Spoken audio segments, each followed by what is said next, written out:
after no news, no news, no news, no news, no official news for ages about Nancy.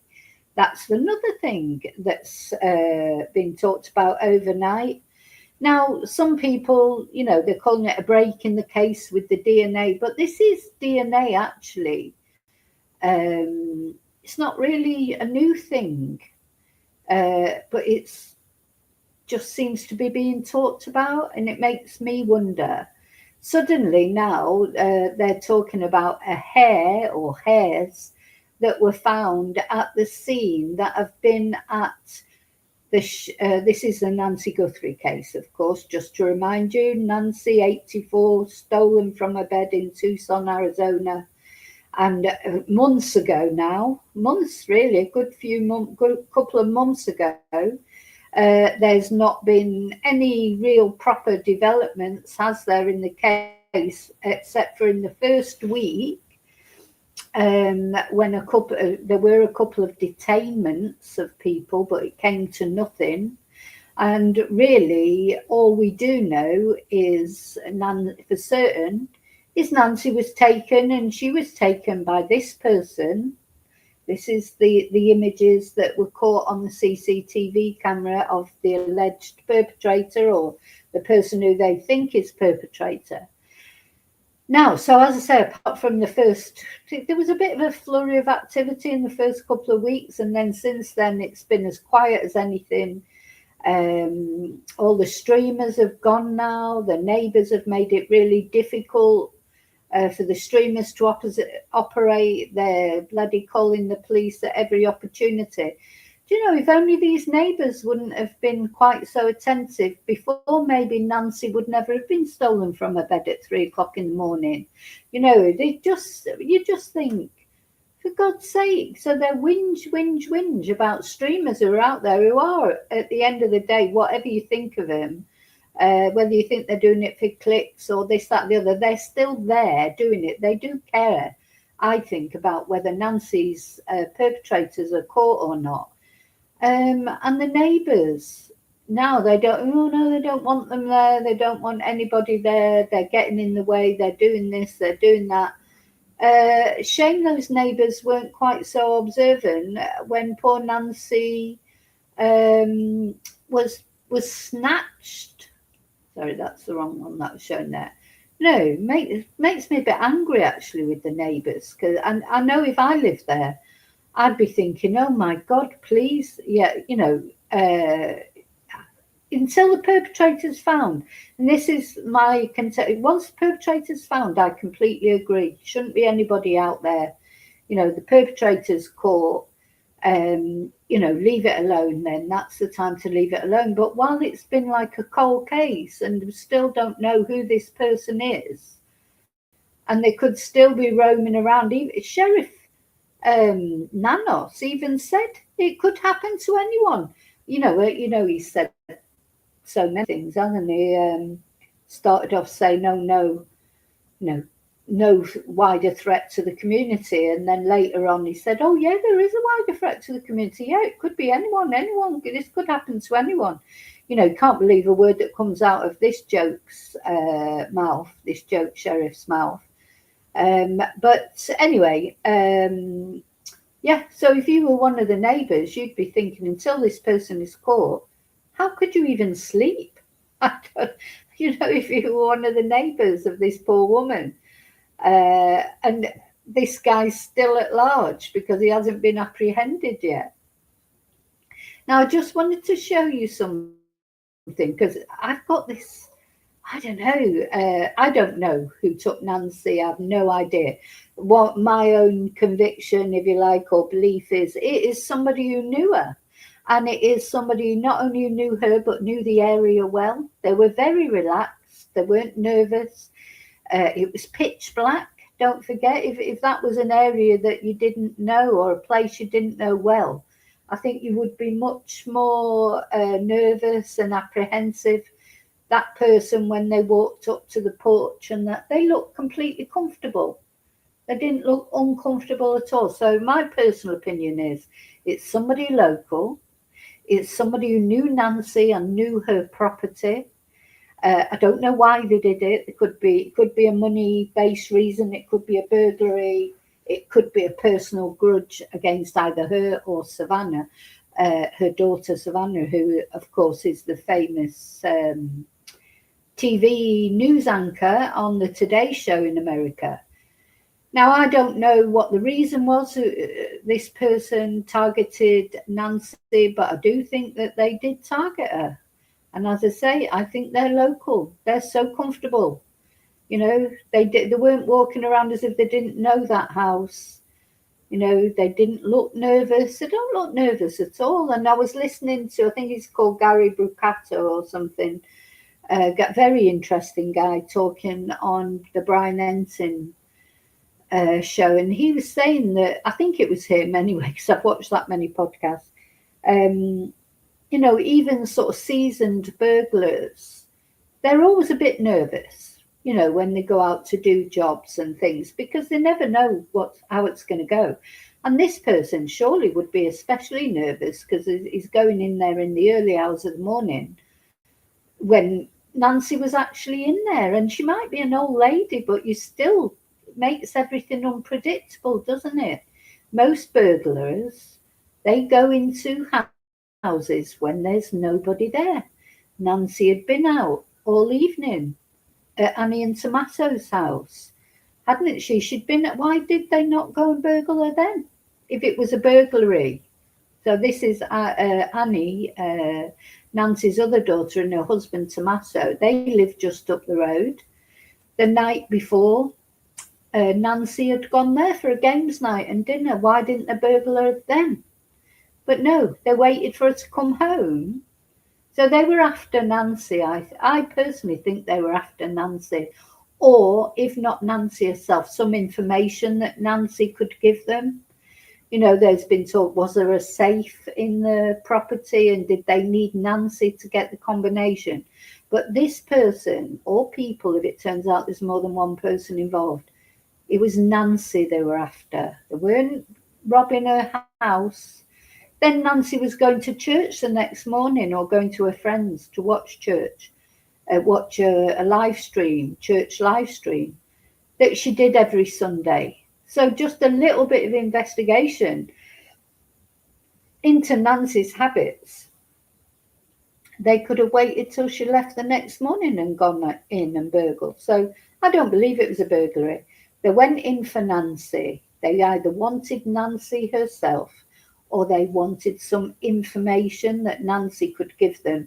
They wanted her to be there.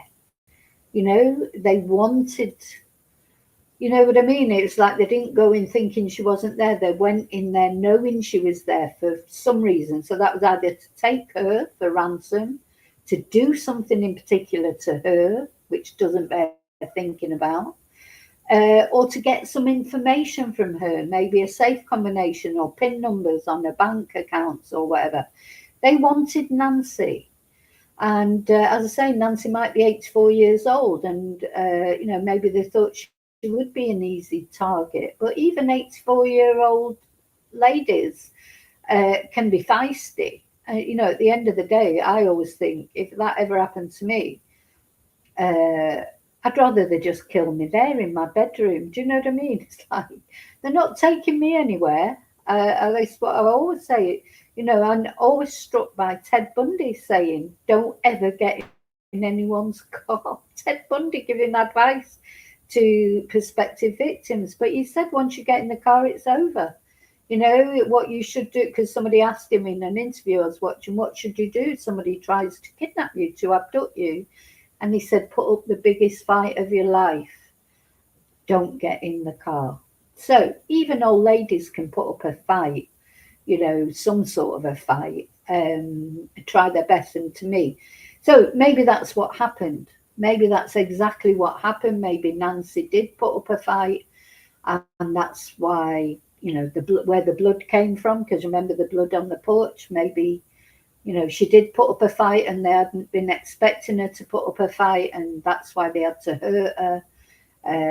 Or maybe she had a heart attack, because of course she had, you know, I think even people without a heart condition, if you're woken up in the middle of the night by a masked man with a gun, you're likely to have a heart attack, aren't you? My God, imagine how that would make you feel. Feel like your heart would just stop, even if you'd never had any problems with your heart before. Terrifying, just opening your eyes and seeing that face looking at you. Anyway, I just want to show you this picture because I put these together because I can't move away from this guy. You know, this is Luke, and Luke was one of the people who's been detained in this case. Now, the police have not they've not exonerated him. I mean, they say they've exonerated the family, but do you know, in my opinion, until you actually catch the perpetrator, you can't exonerate anybody. And I'm not saying that Nancy's family had something to do with it. Probably they didn't. But do you understand what I'm saying? If you think of a game of Cluedo, which, no, that might seem ridiculous, but if anyone knows that board game, that is really what a murder investigation is like, isn't it? You're going around in Cluedo, you throw the dice, you ask different questions of different suspects, but you do it with the cards, like, and what I mean, it's very simplistic, but it's really basically what a murder investigation is. You've got in Cluedo, I don't know, you've got about 7 suspects, you've got 7 possible murder weapons, and so many different places in a mansion that the murder might have occurred, and you have to travel around, and make assertions, and eventually you end up with, one of each. So it has to be, Miss Scarlet in the dining room with the candlestick or whatever.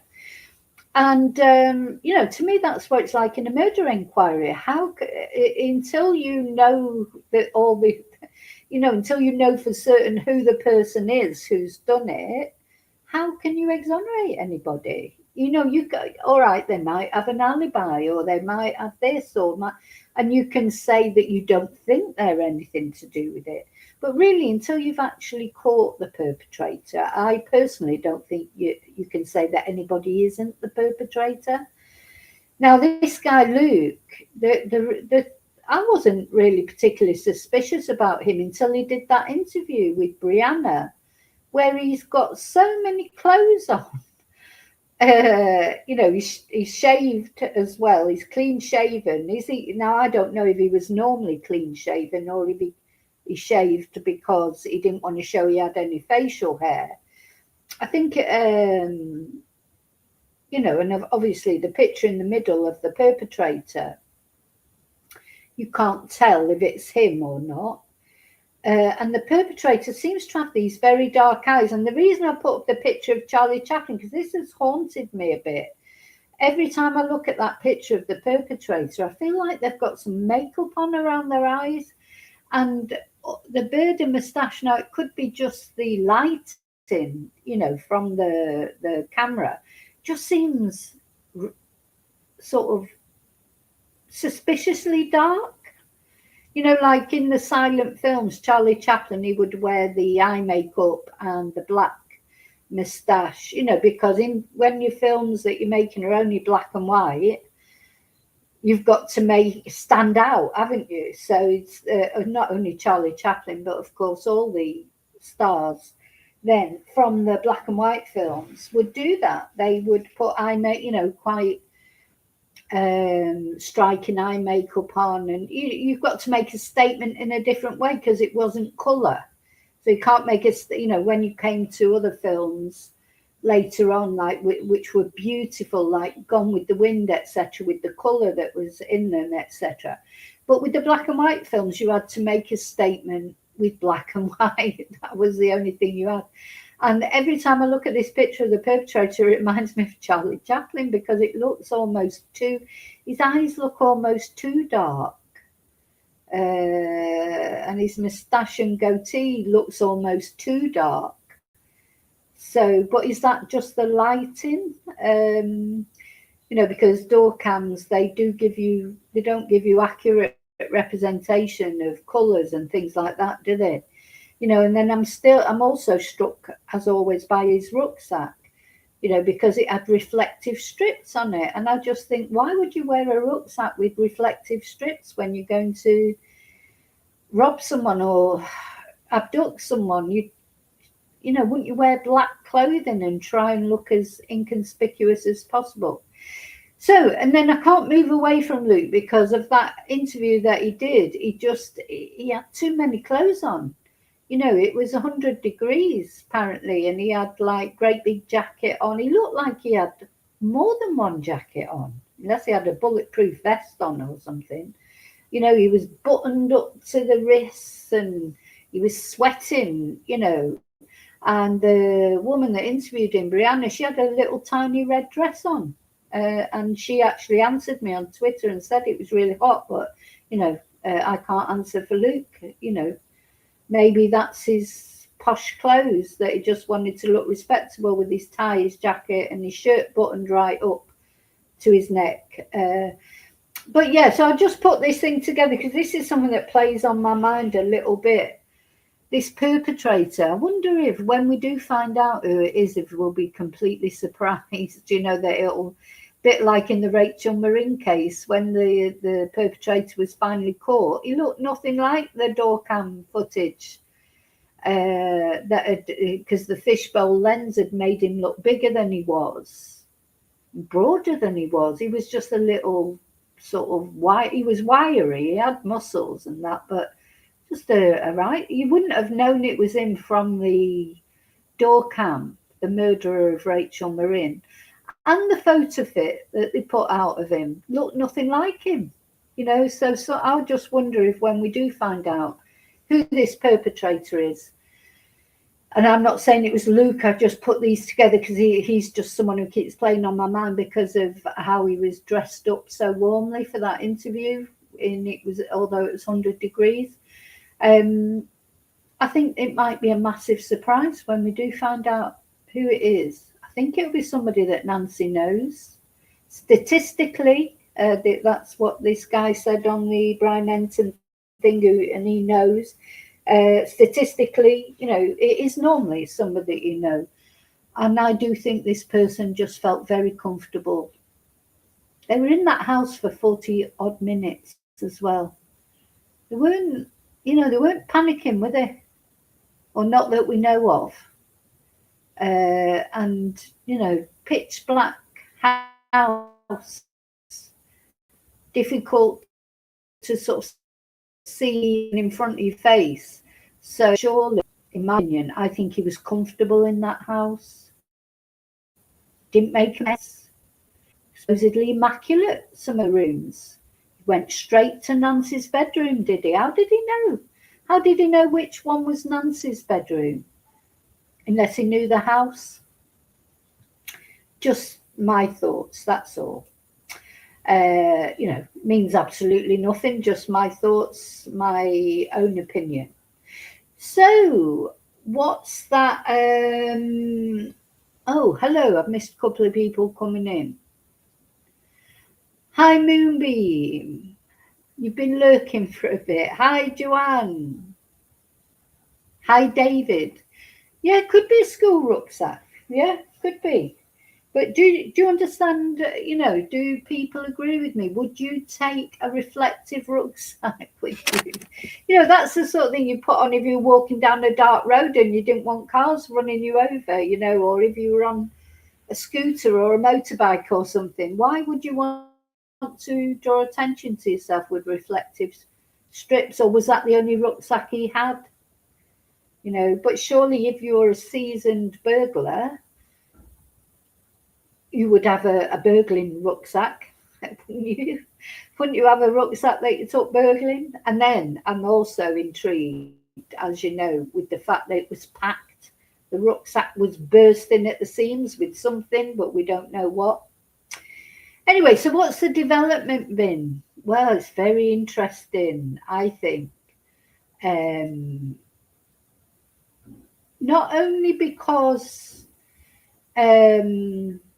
now, that there's been, apparently this hair or hairs, I don't know if it's one hair or more than one hair, has been sent to the FBI lab to be analysed. And of course, nowadays they can do absolute miracles with hair because It used to be that you could only get the DNA of a hair if it was pulled out at the root because you needed the root.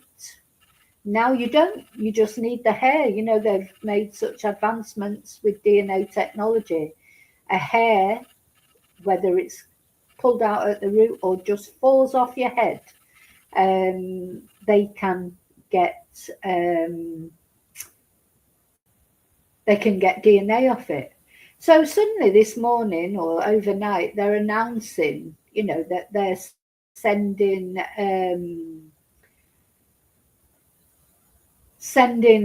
this hair to the FBI department, the FBI laboratory. So of course there's been all these problems, hasn't there? And again, speculations that there's issues between the Sheriff's Department and the FBI. So you've got Sheriff Nanos, the joke sheriff, Deputy Dog, as I call him, who seems to have done everything wrong from the outset.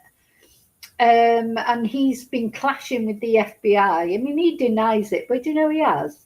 And I think it's because he's under investigation from the FBI. We saw with the Gilgo Beach killer that happened. That Rex Herman could have been caught over 10 years ago if only the police chief at the time wasn't corrupt and wouldn't work with the FBI, because the FBI were investigating him. And he ended up going to prison. He was dodgy. Now, I don't know if Sheriff Nanos is dodgy or not, but one thing I do know is he has been investigated by the FBI a few years ago. And I think that's why he won't work with the FBI now, because he doesn't want the FBI looking too closely at his department. I've said that from the beginning. Anyway, he apparently sent, so the DNA, things that they had for testing DNA, he sent to his own laboratory that he always uses in Florida. And he made a big thing of it, didn't he? We always use that department. It's nothing against the FBI department, just we always use it, and blah, blah, de blah, de blah. Of course, the FBI have been very quiet about everything. And now finally, apparently this has gone to the FBI laboratory, and the Pima County Sheriff's Department. This to me is just typical of the pettiness of Sheriff Nanos, because he's felt that he had to release a statement. This is a guy who never releases statements, doesn't do press conferences, just does individual, ego-driven interviews with local reporters and things. Suddenly, he's felt that he's had to come out or he or the Pima County Sheriff's Department felt like they had to make a statement about this, which to me, just when I read it, I just thought, this just sort of smells of you, really. Look, PCSD has worked with the FBI since the beginning of the Guthrie investigation. The Guthrie investigation, not the Nancy Guthrie investigation. This is not new information. The private lab we utilize in Florida continues to share information with the FBI lab and other partner labs and other ones, not just the FBI. Because you know what? You can't give the FBI that credit for being the most important lab. And they are. He can say what the hell he wants, but the FBI are the creme de la creme. Like it or not, like the FBI or not like the FBI, for fuck's sake. They are the creme de la creme. But do you see how he's got to grade it down? Instead of saying, oh, it's great that now the FBI are joining us to help us, find the killer, find the abductor of Nancy Guthrie, not Guthrie.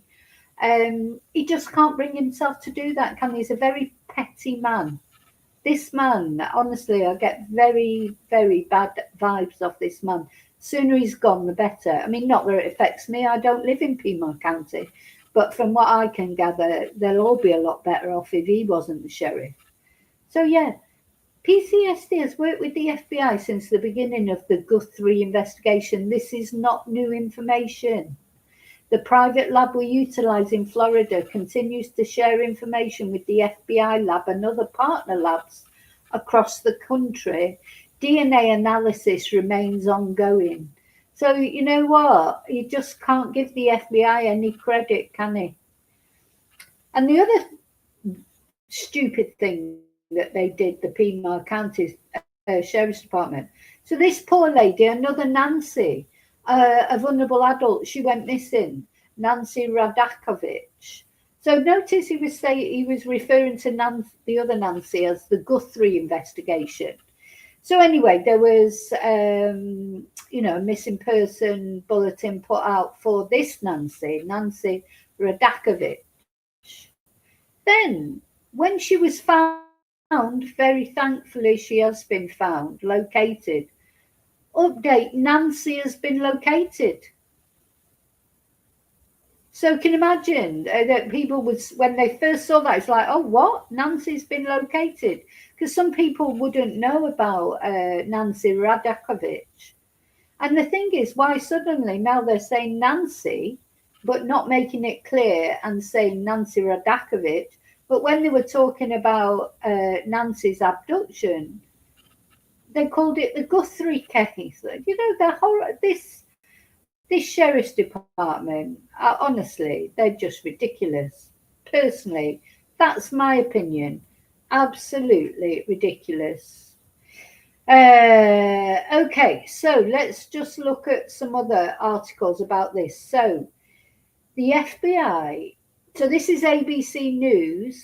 Let me just make sure it's swapped over. Yeah.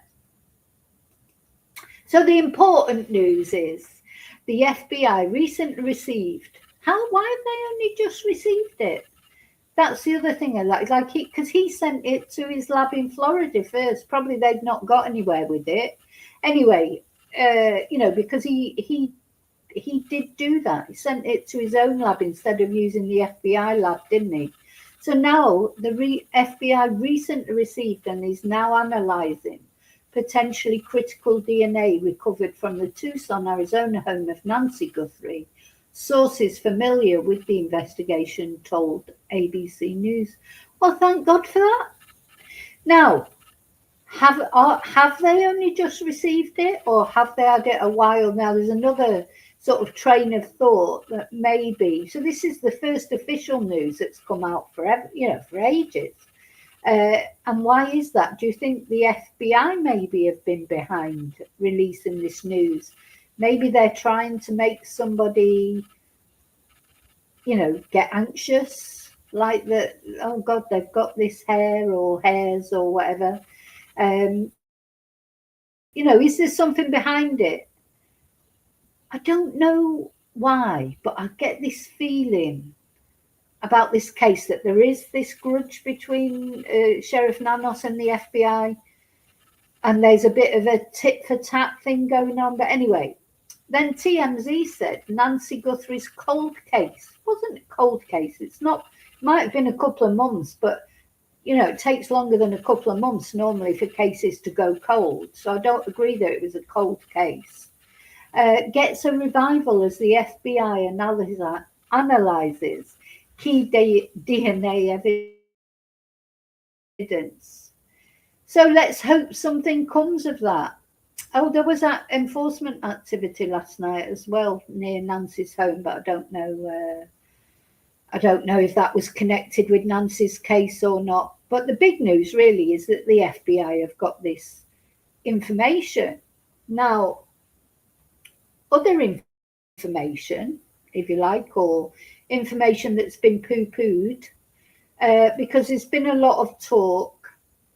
Oh, did I go off? I think my...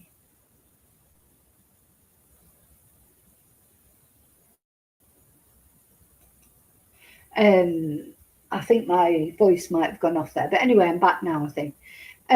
More information that's been... So Brianna, the reporter Brianna, she was the one that interviewed Luke, she's also released a video just this morning, not that long ago, because there's been a lot of talk about these ransom notes, isn't there? Still, were they genuine? Weren't they genuine? And then there was a rumor going around that actually one of the ransoms had been paid. Well, anyway, she has confirmed nothing has been paid, because it was her channel. It was her channel where the ransom notes were sent as well, not only to TMZ. And they have been into the Bitcoin account, the Bitcoin wallet. No money has been deposited in it or removed from, nothing's happened in that wallet. So that is not true. It is not true that a ransom was paid, or certainly not into that particular wallet. I mean, the thing is, it's quite possible that things can be going on in the background that we don't know anything about. Now, yesterday, remember, I think I mentioned it in a video, when Savannah was on her Today show yesterday, she apparently, or people were saying that when she was just about to interview Anne Hathaway, and it went to an ad break, and when it came back, it wasn't Savannah anymore. So, people were speculating then, has there been some sort of break? Was Savannah called away? Or maybe she just got upset and wanted to, it can't be easy what she's doing. But it makes you wonder now, is it because, they were letting her know, look, we're going to announce this about the DNA, and I would presume they always want to give the family the heads up first. You would expect that, wouldn't you? Surely the family needs to be kept in the loop before everybody else, if possible.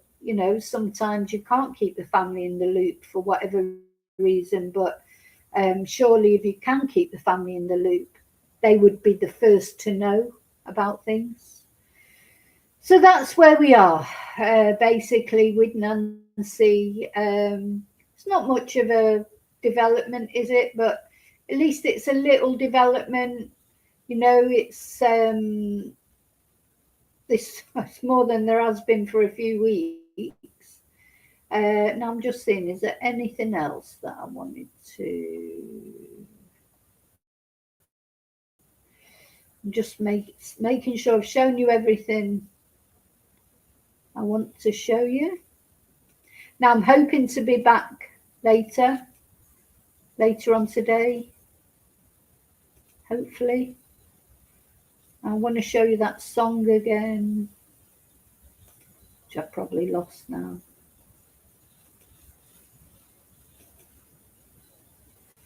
Let's see.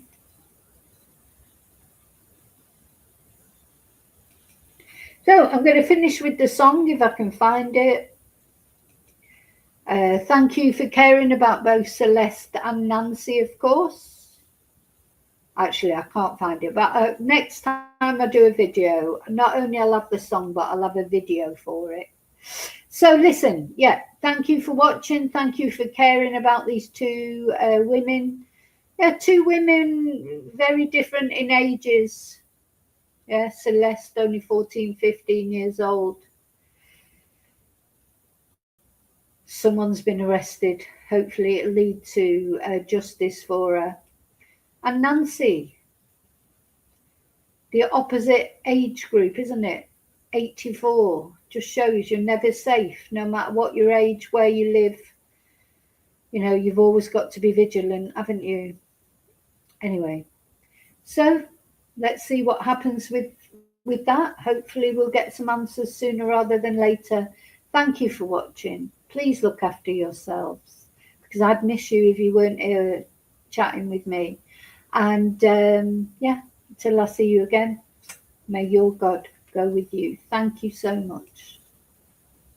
Don't forget to like, subscribe, leave a comment, press your notification bell. That's it. Thank you.